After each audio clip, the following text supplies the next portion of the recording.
God father part 3۔ Walls کا farm house دیہی طرز کی کسی فلمی حویلی سے مشابہ تھا۔ اس کی حدود میں باغات، اصطبل اور دو رویہ درختوں سے ڈھکے ہوئے راستے بھی شامل تھے۔ گھوڑوں کے چرنے کے لیے سبزہ زار بھی تھے۔ ہر چیز سجی سنوری اور سلیقے سے آراستہ تھی۔ صفائی ستھرائی اور آرائش کو دیکھ کر اندازہ ہوتا تھا کہ ہر چیز کی کتنی عمدگی سے دیکھ بھال کی جاتی تھی۔ والز نے ایک ایسے برآمدے میں ہیگن کا استقبال کیا جو ایئر کنڈیشن تھا اور جس کی ایک دیوار شیشے کی تھی۔ وہ اب آرام دہ لباس میں تھا۔ دولت مندی اور آسودگی کا ایک نادر سا حالہ بھی اب اس کی شخصیت کے گرد زیادہ روشن محسوس ہو رہا تھا۔ اس کا رویہ صبح کے مقابلے میں بہت تیز تھا۔ وہ دوستانہ انداز میں ہیگن کے کندھے پر ہاتھ رکھتے ہوئے بولا، ڈنر میں کچھ دیر ہے، آؤ تب تک میں تمہیں اپنے ریس کے گھوڑے دکھاتا ہوں۔ وہ استبلوں کی طرف چل دیا۔ راستے میں والز بولا، میں نے تمہارے بارے میں معلومات کرائی تھیں ہیگن، تم نے مجھے پہلے ہی بتا دیا ہوتا کہ تمہارا باس ڈان کارلیون ہے۔ میں سمجھا تھا کہ تم کوئی تھرڈ کلاس قسم کے وکیل ہو اور شاید کسی تھرڈ کلاس بدمعاش کی نمائندگی کرتے ہو۔ جونی کی زیادہ تر واقفیت ایسے ہی لوگوں سے ہے۔ اب ہمیں یہاں کی فضا سے لطف اندوز ہونا چاہیے۔ کام کی بات ہم ڈنر کے بعد کر لیں گے۔ پھر وہ ہیگن کو ریس کے گھوڑوں کے بارے میں اپنے منصوبے بتانے لگا۔ اسے یقین تھا کہ ان منصوبوں پر عمل درآمد کے بعد اس کے اصطبل امریکہ کے بہترین اصطبل میں شمار ہوں گے، جہاں ریس کے اعلیٰ ترین گھوڑوں کی افزائش اور پرورش ہوگی۔ اصطبل فائر پروف تھے۔ حفظان صحت کے اصولوں پر عمل درآمد کا وہاں بہترین انتظام تھا۔ گندگی کا نام و نشان تک نہیں تھا۔ پرائیویٹ سراغ رساں ان کی حفاظت اور نگرانی کرتے تھے۔ ہیگن کو بہت سے گھوڑے دکھانے اور ان کے شجرہ نسب کے بارے میں بتانے کے بعد والز اسے آخری اسٹال کے سامنے لے گیا، جس کی بیرونی دیوار چمکتی ہوئی ایک خوبصورت نیم پلیٹ نصب تھی، جس پر پیتل کے حروف میں خرطوم لکھا تھا۔ ہیگن کو گھوڑوں کے بارے میں کچھ زیادہ معلومات نہیں تھی، لیکن اس اسٹال میں کھڑے گھوڑے کو ظاہری طور پر دیکھ کر ہی ہیگن کو تسلیم کرنا پڑا کہ وہ ایک غیر معمولی اور نہایت خوبصورت گھوڑا تھا۔ وہ پورا سیاہ تھا اور اس کی جلد ریشم سے بنی معلوم ہوتی تھی۔ صرف اس کی پیشانی پر ہیرے کی سی ساخت کا ایک سفید نشان تھا۔ اس کی بڑی بڑی بھوری آنکھوں میں گویا چراغ روشن تھے۔ وہ آنکھیں قیمتی پتھروں کی طرح جھلملا رہی تھیں، تاہم قیمتی پتھروں میں زندگی کی ایسی بھرپور چمک نہیں ہو سکتی تھی جیسے ان آنکھوں میں تھی۔ یہ دنیا بھر میں ریس کا ایک عظیم ترین گھوڑا ہے۔ والز کے لہجے میں دنیا بھر کا فخر سمیٹ آیا تھا۔ اسے میں نے انگلینڈ میں $6 لاکھ میں خریدا تھا۔ مجھے امید ہے کہ کسی روسی زار نے بھی اپنے دور میں اس قیمت کا گھوڑا نہیں خریدا ہوگا۔ میں نے اسے ریس کے لیے نہیں لیا ہے، میں اسے افزائش نسل کا کام لوں گا اور اسی کے ذریعے میرے اصطبل میں ریس کے گھوڑوں کے سلسلے میں دنیا کے بہترین اصطبل میں شمار کیا جائے گا۔ وہ گھوڑے کی ریشمی ایال میں انگلیاں پھیرتے ہوئے اس طرح لاڈ اور پیار سے اس کا نام لے کر نیچی آواز میں اسے پکارنے لگا جس طرح باپ اپنے کمسن بیٹے کو پکارتے ہیں۔ گھوڑا بھی اپنی حرکات و سکنات سے گویا اس کے پیار کا جواب پیار سے دے رہا تھا۔ آخر کار وہ ڈنر کے لیے حویلی لوٹ آئے۔ ڈنر 3 ویٹرز سرو کر رہے تھے اور ایک بیٹلر انہیں ہدایات دے رہا تھا، تاہم ہیگن کے خیال میں کھانا بہت اعلیٰ معیار کا نہیں تھا۔ والز شاید اب اکیلا رہتا تھا اور اسے کھانوں کے معیار کی کچھ زیادہ پرواہ نہیں تھی۔ کھانے کے بعد جب وہ آرام سے بیٹھ گئے اور انہوں نے ہوانا کے بہترین سگار سلگا لیے تو ہیگن نے ملائمت سے پوچھا، تو پھر تم جونی کو فلم میں کاسٹ کر رہے ہو یا نہیں؟ نہیں، والز نے بلا تامل جواب دیا، میں چاہوں بھی تو ایسا نہیں کر سکتا کیونکہ تمام معاہدے سائن ہو چکے ہیں۔ اگلے ہفتے شوٹنگ شروع ہو جائے گی۔ اب میں فلم کے معاملات میں کوئی تبدیلی نہیں کر سکتا۔ مسٹر والز، ہیگن نے قدرے مضطربانہ لہجے میں کہا، سب سے اوپر والے آدمی اور مالک و مختار سے بات اسی امید پر کی جاتی ہے کہ وہ جو چاہے کر سکتا ہے، اپنے پراجیکٹ میں جو تبدیلی چاہے لا سکتا ہے۔ والز خشک لہجے میں بولا، مجھے معلوم ہے کہ مجھے اسٹوڈیو میں ورکر کی ہڑتال کے خطرے کا سامنا کرنا پڑے گا۔ مزدور لیڈر گوف نے مجھے اس کا اشارہ دے دیا اور جس وقت وہ یہ بات کر رہا تھا کوئی سنتا تو سوچ بھی نہیں سکتا تھا کہ میں اس خبیث کو خفیہ طور پر $1 لاکھ سالانہ اس بات کے دیتا ہوں کہ وہ ورکرز کو ہڑتال سے باز رکھے۔ مجھے یقین ہے کہ تم میرے اس نیم زنانہ قسم کے ہیرو کو ہیروئن پینے سے باز رکھ سکتے ہو، جس کا تم نے صبح ذکر کیا تھا، اور مجھے اب اس کی کوئی پرواہ بھی نہیں ہے۔ جہاں تک کسی فلم کے لیے سرمایہ کاری کرنے کی تمہاری پیشکش کا تعلق ہے تو اس کی بھی میری نظر میں ذرا برابر وقت نہیں ہے۔ میں اپنی فلمیں خود اپنے سرمایے سے بنا سکتا ہوں۔ جونی کو میں کسی بھی حال میں اپنی فلم میں کاسٹ نہیں کر سکتا کیونکہ مجھے اس سے نفرت ہے۔ اپنے باس سے کہنا کہ آئندہ کبھی کوئی بھی کام ہو تو مجھے ضرور یاد کرے۔ ہیگن کو حیرت کا جو جھٹکا لگا تھا اس نے اس کا اظہار نہیں ہونے دیا۔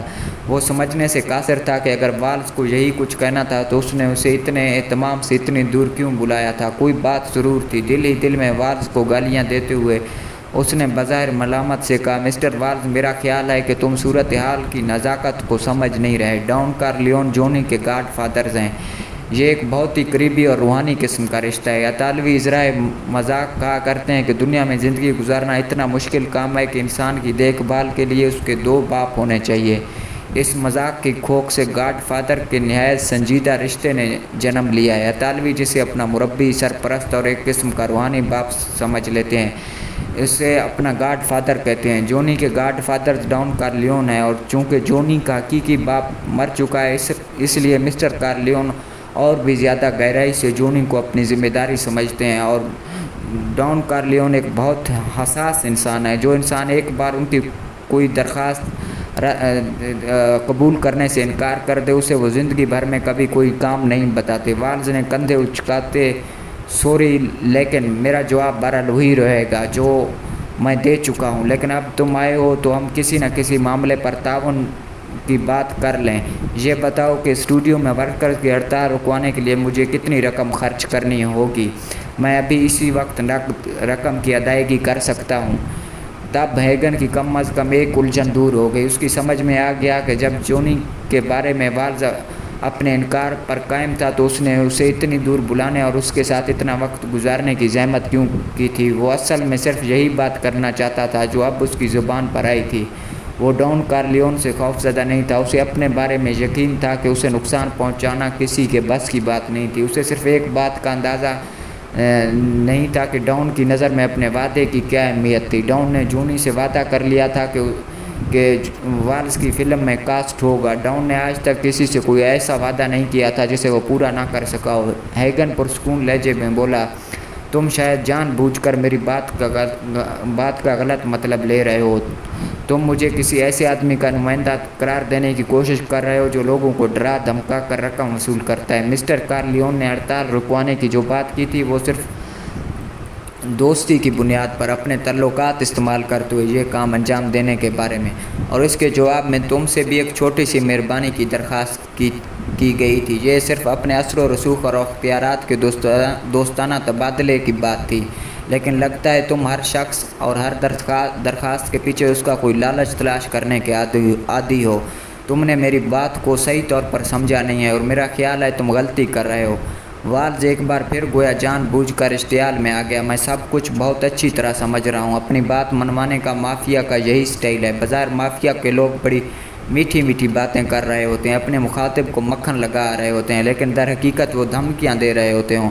میں ایک بار پھر تمہیں صاف صاف بتا دوں کہ جونی کو کبھی میری فلم میں کام نہیں ملے گا۔ حالانکہ مجھے اعتراف ہے کہ وہ اس کردار کے لیے موزوں ترین آدمی ہے، لیکن اس فلم سے اسے فلمی دنیا میں دوسرا جنم مل جائے گا، اور میں اسے دوبارہ زندہ کرنا نہیں چاہتا بلکہ دھکے دے کر فلم انڈسٹری سے باہر نکالنا چاہتا ہوں، کیونکہ اس نے اس لڑکی کو مجھ سے چھینا تھا جس پر 5 سال تک میں نے پیسہ پانی کی طرح بہایا تھا۔ اسے مستقبل کی سپر اسٹار بنانے کے لیے ہر شعبہ زندگی کے بہترین لوگوں سے ٹریننگ دلوائی تھی۔ تم پھر کہو گے کہ شاید میں صرف مالی فائدے نقصان کو نظر میں رکھتا ہوں، اس لیے میں مالی نقصان کی بات چھوڑ دیتا ہوں۔ مجھے جذباتی طور پر بھی جو نقصان پہنچنا ہے اس کی تلافی نہیں ہو سکتی۔ میرے دنیا کی معروف ترین عورتوں کے ساتھ تعلقات رہے ہیں، لیکن اس لڑکی میں کچھ ایسی خوبیاں تھیں کہ میں اس کا دیوانہ تھا اور میں اسے نہ جانے کیا سے کیا بنا دیتا، لیکن وہ احمق لڑکی جونی کی خوبصورت شخصیت اور اس کی میٹھی میٹھی باتوں کے طلسم میں گرفتار ہو کر اپنی پرتعیش زندگی اور شاندار مستقبل پر لات مار کر چلی گئی، اور اس کتیا کی بچی کو جونی سے چند رنگین راتوں کے سوا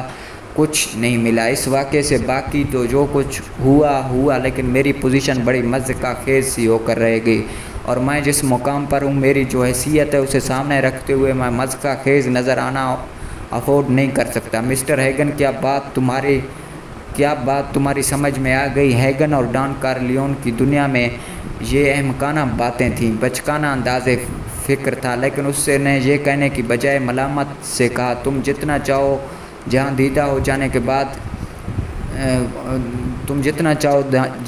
ہونے کے بعد انسان کو اس قسم کی باتوں کو دل پر نہیں لینا چاہیے۔ تمہیں اندازہ نہیں ہے کہ مسٹر کارلیون جونی کو کتنا عزیز رکھتے ہیں۔ اسے کیا ہوا وعدہ ان کی نظر میں بہت اہم ہے، بلکہ مسٹر کارلیون جس سے بھی وعدہ کر لیتے ہیں وہ ان کی نظر میں بہت اہم ہوتا ہے، چاہے بات کتنی ہی معمولی ہو۔ ڈان کارلیون کبھی اپنے دوستوں کو شرمندہ نہیں ہونے دیتے۔ والز اچانک اٹھ کھڑا ہوا اور برہمی سے بولا، میں نے تمہاری باتیں بہت سن لی، میں بدماشوں کا حکم نہیں مانتا، بدماش میرا حکم مانتے ہیں۔ میں چاہوں تو ابھی یہ فون اٹھا کر صرف چند سیکنڈ بات کروں تو تمہاری کم از کم آج رات جیل میں ضرور گزرے گی، اور اگر تمہاری مافیا کے سردار نے کوئی بدماشی دکھانے کی کوشش کی تو اسے پتہ چل جائے گا کہ میں کوئی ترنے والا نہیں ہوں۔ اسے اندازہ بھی نہیں ہو سکے گا کہ اس پر کیا آفت ٹوٹی جو اسے فنا کر گئی۔ اس مقصد کے لیے اگر مجھے وائٹ ہاؤس میں بھی اپنا اثر و رسوخ استعمال کرنا پڑا تو میں کروں گا۔ ایک بار پھر وہ شخص ہیگن کو بہت ہی احمق لگا، اور ایک بار پھر وہ حیرت سے سوچے بغیر نہیں رہ سکا کہ اتنا احمق شخص اتنی بڑی حیثیت کا حامل کیوں کر ہوگا۔ وہ اس مقام پر اس عمر کو پہنچ کر بھی بچگانہ انا، سفلی جذبات اور مالی نفع نقصان کی جنگ میں الجھا ہوا تھا۔ اصل پیغام اس کے موٹے دماغ تک نہیں پہنچ رہا تھا۔ ڈنر کا اور میرے ساتھ ایک اچھی شام گزارنے کا شکریہ، ہیگن نے کہا۔ کیا کچھ دیر بعد میرے لیے سواری کا انتظام ہو جائے گا؟ میں ایئرپورٹ جانا چاہتا ہوں، معذرت چاہتا ہوں کہ رات یہاں نہیں گزار سکوں گا۔ مسٹر کارلیون کی خواہش ہوگی کہ اگر کوئی بری خبر ہو تو انہیں جلد از جلد سنا دی جائے۔ کچھ دیر بعد وہ تیار ہو کر اپنا بیگ لے کر شیشے کی دیوار والے برآمدے میں آ گیا۔ وہ اپنے لیے کار کا انتظار کر رہا تھا۔ باہر خوبصورت درختوں سے آراستہ طویل و عریض احاطے میں فلڈ لائٹس کی وجہ سے تیز روشنی پھیلی ہوئی تھی۔ دو درختوں کے پاس ایک شاندار لیموزین کھڑی تھی، لیکن ہیگن کو بتایا گیا تھا اس کے لیے دوسری کار آئے گی۔ اسی اثناء میں اس نے حویلی کے کسی اور دروازے سے دو عورتوں کو نکل کر اس لیموزین کی طرف جاتے دیکھا۔ اس نے ذرا توجہ سے دیکھا تو اسے احساس ہوا کہ ان میں سے ایک دراصل 11-12 سال کی وہی بچی تھی جسے اس نے صبح والز کے اسٹوڈیو کے استقبالیہ کمرے میں دیکھا تھا۔ اس کے ساتھ وہی عورت تھی جس کے بارے میں ہیگن کو اندازہ تھا کہ وہ بچی کی ماں تھی۔ اس کی تصدیق یوں بھی ہو گئی کہ بڑی سی گاڑی تک پہنچنے کے لیے انہیں خمدار راستے پر تھوڑا سا گھومنا پڑا، اور یوں ان کے چہرے ہیگن کی طرف ہو گئے۔ تیز روشنی میں وہ انہیں صاف دیکھ سکتا تھا، جبکہ وہ خود لائٹ آن کیے بغیر برآمدے میں بیٹھا تھا۔ وہ دونوں شاید شیشے کی دیوار کے پار اسے نہیں دیکھ سکتی تھیں۔ ہیگن نے جو کچھ دیکھا اور محسوس کیا اور وہ اس جیسے آدمی کی رگوں میں بھی ایک لمحے کو خون منجمد کر دینے کے لیے کافی تھا۔ عورت نے در حقیقت بچی کو سہارا دے رکھا تھا، اس کے باوجود وہ بھیڑ کے کسی نوزائیدہ بچے کی طرح چل رہی تھی۔ اس کی ٹانگیں لڑکھڑا رہی تھی، وہ قدم رکھ کہیں رہی تھی اور بڑھ کہیں رہا تھا۔ اس کے بھرے بھرے ہونٹوں کی لپسٹک بری طرح پھیل گئی تھی اور اس کی آنکھیں کچھ اس طرح پھٹی پھٹی سی تھی جیسے وہ کوئی دہشت ناک خواب دیکھ کر جاگی ہو۔ ہیگن کو عورت کے ہونٹ ہلتے نظر آ رہے تھے۔ وہ شاید لڑکی کو نیچی آواز میں صحیح طرح چلنے اور اپنے آپ کو سنبھالنے کی ہدایت دے رہی تھی، لیکن لڑکی سے صحیح طرح چلا ہی نہیں جا رہا تھا۔ کار کے قریب وہ دونوں ایک لمحے کے لیے رکیں اور عورت نے پلٹ کر عجیب سے انداز میں حویلی کی طرف دیکھا۔ اس کی آنکھوں میں فاتحانہ سی چمک تھی، جیسے اس نے کوئی بڑا کارنامہ انجام دے دیا ہو، کوئی بہت بڑا مرحلہ سر کر لیا اور کوئی بہت بڑی کامیابی اسے سامنے نظر آ رہی ہو۔ وہ عورت اس لمحے ہیگن کو عورت نہیں ایک گدھ محسوس ہوئی جو اپنی ہی بچی کی عزت اور معصومیت کی لاش کو نوچ نوچ کر کھا رہی تھی۔ اس ایک لمحے میں سب کچھ ہیگن کی سمجھ میں آ گیا۔ کسی مقصد کے لیے ماں نے اپنی نوخیز بچی کو سیڑھی بنایا تھا، اور اس عمر میں والز کے اندر شیطان نے ایک نیا جنم لیا تھا۔ وہ دونوں گاڑی میں بیٹھ گئے۔ بڑی سی سیاہ کار انہیں لے کر خاموشی سے رخصت ہو گئی۔ اس کا تاریک وجود دوسری بہت سی تاریکیاں اپنے اندر چھپائے رات کی تاریکی میں مدغم ہو گیا۔ ہیگن نے زندگی میں بہت کچھ دیکھا تھا، لیکن اس لمحے وہ بھی حیرت، دکھ اور تعصب سے سوچتا رہ گیا۔ یہ ہے وہ ہالی ووڈ جس کے لوگ خواب دیکھتے ہیں، اور جونی اس جنگل سے چمٹے رہنے کے لیے بازد ہے۔ اب اس کی سمجھ میں یہ بھی آ گیا کہ والز اسے اپنی ذاتی جہاز میں ساتھ لے کر یہاں کیوں نہیں آیا۔ تھا جہاز میں اس کے ساتھ یقیناً وہ ماں بیٹی آئی تھی۔ چند لمحے بعد دوسری کار ہیگن کو لینے آئی۔ اس نے دل ہی دل میں والز کو خدا حافظ کہا اور برآمدے سے نکل کر اس میں بیٹھ گیا۔ پال گیٹو جو حکم اچانک ملتا تھا اور جس پر اسے فوری طور پر عمل کرنے کی ہدایت کی جاتی تھی وہ اسے بالکل اچھا نہیں لگتا تھا، لیکن مجبوری تھی، اوپر سے ملنے والے ہر قسم کے احکام پر اسے عمل کرنا ہی پڑتا تھا، ورنہ وہ غور و خوض اور منصوبہ بندی سے کام کرنا پسند کرتا تھا، خاص طور پر ایسے کام جن میں مار پیٹ، تشدد اور سختی شامل ہوتی تھی۔ اس قسم کے کام کرنے میں کسی نہ کسی سے کوئی غلطی ہو سکتی تھی جو بعد میں مسئلہ بن سکتی تھی۔ آج رات کے لیے جو کام اس کے ذمہ لگایا گیا تھا وہ بھی اسی زمرے میں آتا تھا۔ وہ اس وقت بار میں بیٹھا بیئر کی چسکیاں لے رہا تھا اور بازار سرسری انداز میں گرد و پیش کا جائزہ لے رہا تھا، لیکن در حقیقت اس کی نظر ان دو نوجوانوں کی طرف تھی جو کاؤنٹر کے سامنے بیٹھے پینے پلانے کے شغل کے ساتھ ساتھ دو لڑکیوں سے محو گفتگو تھے۔ وہ ایک خاص قماش کی لڑکیاں تھیں اور ان کی اصلیت ان کے چہروں پر لکھی تھی۔ گیٹو ان دونوں نوجوانوں کے بارے میں ضروری معلومات حاصل کر چکا تھا۔ ان کے نام جیری اور کیون تھے۔ دونوں وجیح اور دراز قد تھے۔ دونوں کی عمریں 20 سے 22 کے درمیان تھی۔ دونوں طالب علم تھے۔ ان دنوں ان کی چھٹیاں تھیں۔ دونوں دوسرے شہر کے ایک کالج میں پڑھ رہے تھے اور 2 ہفتے بعد انہیں وہاں جانا تھا۔ دونوں خوشحال والدین کی اولاد تھے۔ دونوں کے والدین کا سیاسی اثر و رسوخ بھی تھا جس کی وجہ سے وہ دوسری جنگ عظیم کے دوران جبری بھرتی کی ضد میں آنے سے بھی بچ گئے تھے۔ ان کے والدین کا اثر و رسوخ انہیں اس قسم کی نہیں بلکہ اور بھی کئی طرح کی مصیبتوں سے بچاتا تھا۔ مثلاً پچھلے دنوں انہوں نے بونا سیرا نامی ایک شخص کی نوجوان اور خوبصورت بیٹی کے ساتھ جو کچھ کیا تھا اس کے سلسلے میں جج نے انہیں سزا تو سنائی تھی مگر اس پر عمل درآمد معطل رکھا، چنانچہ وہ اطمینان سے آزاد پھر رہے تھے اور حسب معمول اپنے مشاغل میں مصروف تھے۔ وہ گویا ایک طرح سے ضمانت پر رہا تھے اور اس دوران ایک بار میں بیٹھ کر پینے پلانے اور ایک خاص قبیل کی لڑکیوں سے چہلیں کر کے وہ گویا ان قوانین کی خلاف ورزی کر رہے تھے جن کے تحت جج نے انہیں رہا کیا تھا، لیکن لڑکوں کے انداز و اعتبار سے صاف ظاہر تھا کہ انہیں معاملات کی ذرا برابر بھی پرواہ نہیں۔ وہ ہر اندیشے اور خوف سے بے نیاز اپنے من چاہے انداز میں زندگی سے لطف اندوز ہو رہے تھے۔ یہ سب کچھ سوچتے ہوئے اور ان کی حرکتیں دیکھتے ہوئے گیٹو نے ایک بار پھر دل ہی دل میں انہیں گالی دی۔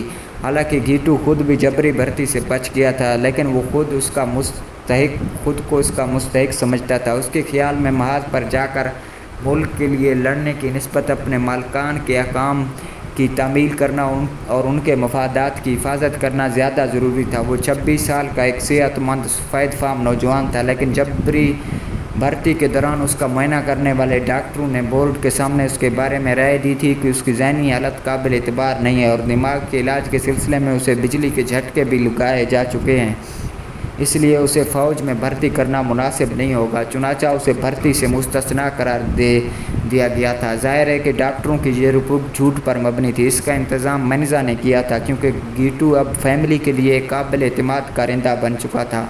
کسی نہ کسی کام کے سلسلے میں اس کی ضرورت پیش آتی رہتی تھی اور اس نے ہمیشہ عمدہ کارکردگی کا مظاہرہ کیا تھا، اس لیے اسے فوج میں جانے سے بچا لیا گیا تھا۔ گیٹو کو اس بات پر فخر تھا کہ اس کا شمار فیملی کے قابل اعتماد کرندوں میں ہونے لگا تھا۔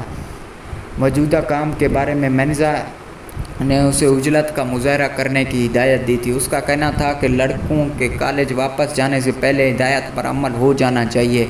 اب مسئلہ یہ تھا کہ اگر لڑکوں کو بھی ساتھ لے لیتے تو پھر گیٹو کے لیے اگر وہ دونوں لڑکے اپنے پاس بیٹھی لڑکیوں کو بھی ساتھ لے لیتے تو پھر گیٹو کے لیے اپنے پروگرام پر عمل درآمد مشکل ہو جاتا، یوں ایک رات ضائع ہو جاتی۔ وہ کئی دنوں سے اس طرح ان لڑکوں کی نگرانی کر رہا تھا کہ انہیں اس کا شبہ تک نہیں ہوا تھا۔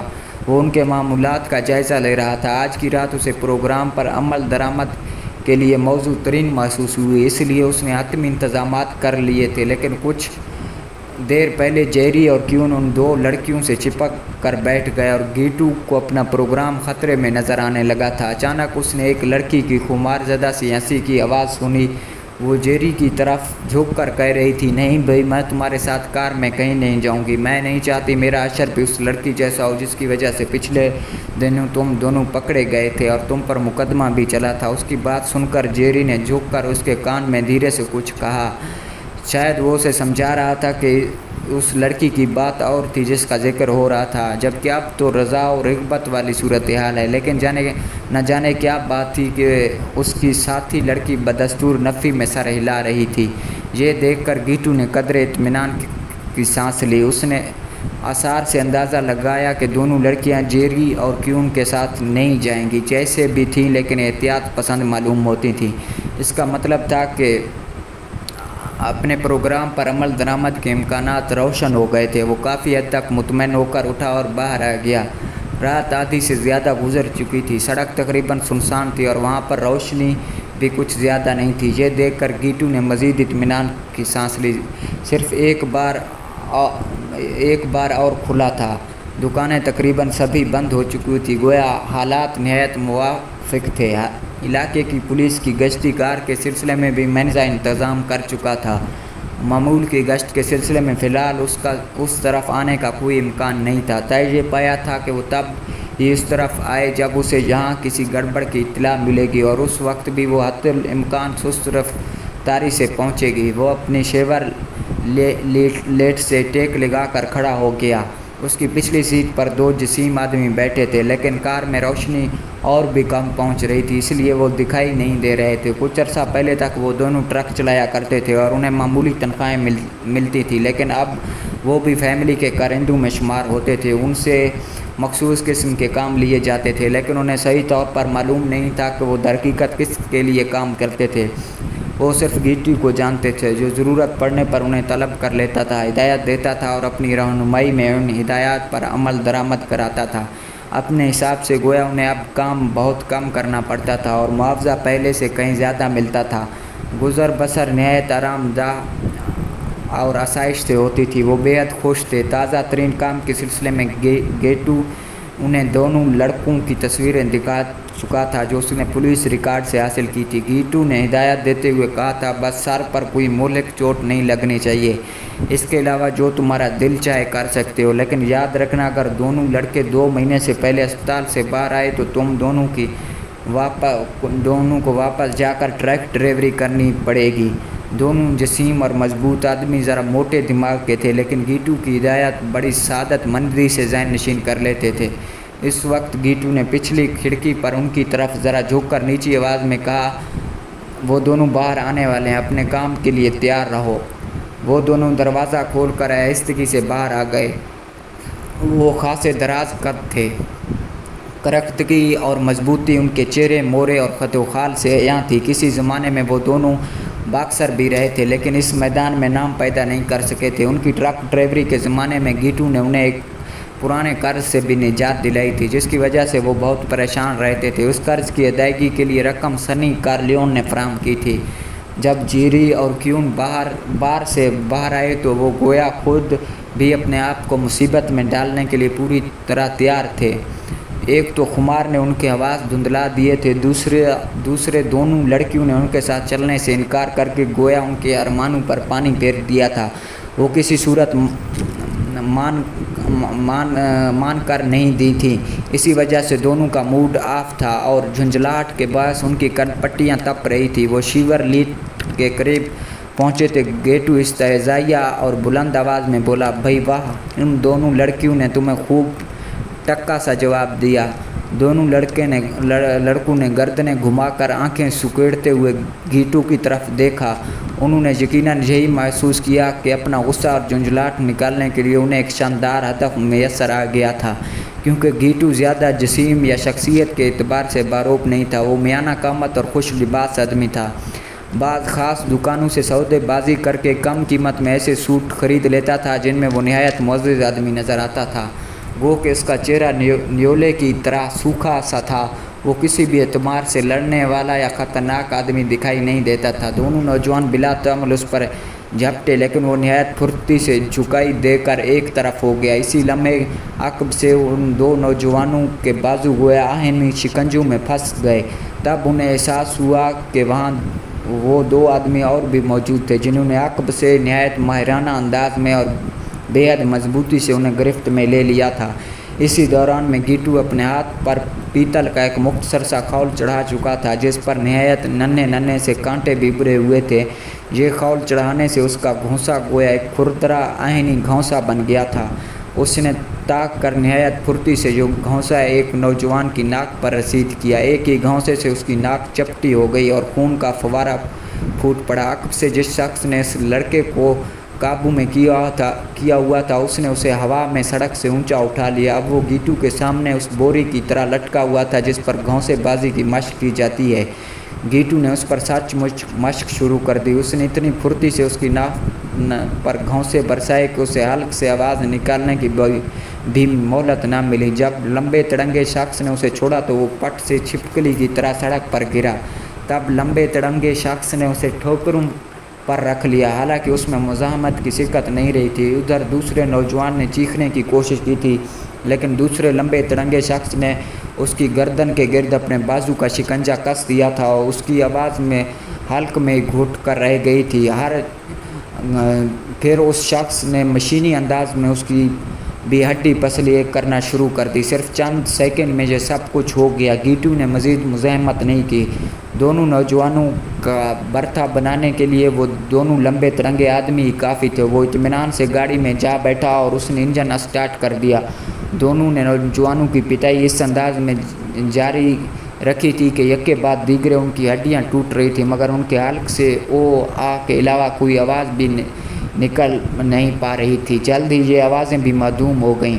دونوں لمبے تڑنگے آدمی تاک کر نہایت ماہرانہ اور نپے تلے انداز میں وار کر رہے تھے۔ ان کے انداز میں ایک ذرا بھی گھبراہٹ یا عجلت نہیں تھی اور ان کا کوئی وار اچٹتا ہوا نہیں رہا تھا، گویا گیٹو کو گاڑی میں بیٹھے بیٹھے اس دوران میں کہ ان کے چہرے کی جھلک نظر آئی ناقابل شناخت ہو چکا تھا۔ دونوں لڑکوں کے ہاتھ پاؤں اور جسم کی بیشتر ہڈیاں ٹوٹ چکی تھیں۔ آس پاس کی عمارتوں میں شاید کچھ لوگوں کو احساس ہو گیا تھا کہ گلی میں کچھ گڑبڑ تھی۔ کئی کھڑکیاں کھلیں اور کئی چہرے جھانکتے دکھائی دیے، مگر جلد ہی کھڑکیاں بند ہو گئیں۔ کسی نے باہر آ کر دخل اندازی کرنا تو درکنار یہ بھی جاننے کی کوشش نہیں کی کہ معاملہ کیا تھا۔ باہر میں سے بھی کچھ لوگ نکل کر باہر آن کھڑے ہوئے، مگر ان میں سے بھی کسی نے اس معاملے میں مداخلت نہیں کی۔ وہ سب دور کھڑے خوف زدہ نظروں سے شفقانہ انداز میں نوجوانوں کو درگت بنتے دیکھتے رہے۔ چلو بس کافی ہے، گیٹو نے گاڑی سے ہانک لگائی اور دونوں لمبے تڑنگے آدمی اطمینان سے ہاتھ جھاڑ کر گاڑی میں جا بیٹھے۔ دونوں نوجوان گٹھڑیوں کی صورت میں سڑک پر بے حس و حرکت پڑے تھے۔ گیٹو نے ایک جھٹکے سے گاڑی آگے بڑھا دی۔ اسے اس بات کی پرواہ نہیں تھی کہ کسی نے شیورلیٹ کا نمبر نوٹ کر لیا ہوگا۔ وہ چوری کی شیورلیٹ تھی۔ اس ماڈل اور رنگ کی ہزاروں گاڑیاں شہر میں موجود تھیں۔ ٹام ہیگن نے جمعرات کے روز اپنے آفس پہنچ کر سب سے پہلے کچھ کاموں کے سلسلے میں کاغذی کارروائیاں مکمل کی۔ جمعہ